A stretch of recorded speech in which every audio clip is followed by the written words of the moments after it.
আজকে খুব সুন্দর একটা জায়গায় যাব। অবশ্যই এই জায়গাতে কেউ যায় না, অতি ফার্স্টে আমি শুধু গেছিলাম। সেটা হচ্ছে সূর্যমুখী ফুলের বাগান। এই যে দেখেন এখানে কি সুন্দর পাখি উঠতেছে, সেই লাগতেছে তাই না?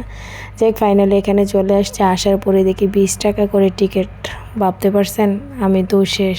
সবার আগে আমি আসছি, বলছি আমি টিকিট ছাড়াই ঢুকবো। কয় না, টিকিট ছাড়া কোনো প্রবেশ নেই, একদমই প্রবেশ করতে পারবেন না। তো যাই হোক, এই কাজ সেই কাজ, 20 টাকা টিকিট দিয়ে ঢুকে গেলাম। ঢুকে যাওয়ার পরে বলতেছি, আঙ্কেল এখানে তো অতি ফার্স্টে এই যে দেখেন সর্বপ্রথম আমরাই গেছি। আমাদের থেকে লোকেশন পেয়ে অনেকেই গেছে এই ফুলের বাগানে আর সূর্যমুখী বাগানে। যাই হোক, আসলে আমি ভিডিওটা ব্যস্ততার কারণে ছাড়তে পারি নাই, আজকেই ছাড়লাম। এটা হচ্ছে দেখেন আমরা বোরকা পরে গেছি, ওইখানে যাইয়া বোরকা খুলে ফেলছি, এই আর কি। অবশ্যই ভিডিওটা কেমন হলে সবাই কমেন্ট করবেন। আসলে দেখেন এখানে আমরা কি ঢং করতেছি। আমার বোন বলতেছে, এই আমাকে দেখা যায় না, আমাকে দেখা।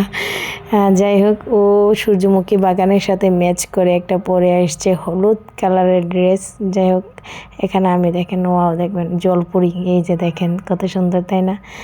অবশ্যই সবাই চলে আসবে। আর এখানে আমার বোনে চিল্লাপাল্লা করতেছে, তোদের এত ছবি তুলে দিতেছি, তোরা আমার একটাও ভিডিও কইরা দিলি না, এটা কোনো কথা? এই সেই কাজে একটা ভিডিও কইরা দিলাম, ছোটো বোন তো। যাই হোক, একটু পরে দেখবেন জলপরি উঠবো। ওয়াও, তাই না? কত সুন্দর, মাশাআল্লাহ, অনেক সুন্দর হয়েছে ভিডিওগুলো।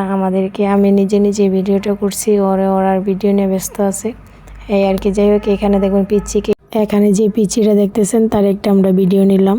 ভিডিওতে ওর বাসায় বলি, ও বলতেছে না না না, ক্যামেরাতে যাইতাম না, আপনি আমার ভাইরাল কইরা দিবেন আপু, আমি বাইর যাই গাই। এখানে লোকেশন হচ্ছে পুনরা মেলা যাইতে পরে, নিজেও চিনে না, আমাকে আরেকজন নিয়ে গেছে। পুরা শেষ করে আসার পথে দেখি ফোন আসছে ক্লায়েন্টের। আয়সা বলে, আপু আমি রিবন্ডিং করতে আসছি, কি করার আছে? আয়সা আবার পার্লারে ঢুকতেছে। এই হচ্ছে আমাদের ব্যস্ততা। দিন শেষে সারাদিন কাজ করতে হয়, এই আর কি। আমাদের পেজে সবাই একটু ফলো দিবেন, দেবিদ্যার আনিশা সাজগুরু পেজে, তাইলে নিউ ভিডিও দেখতে পাবেন ইনশাল্লাহ।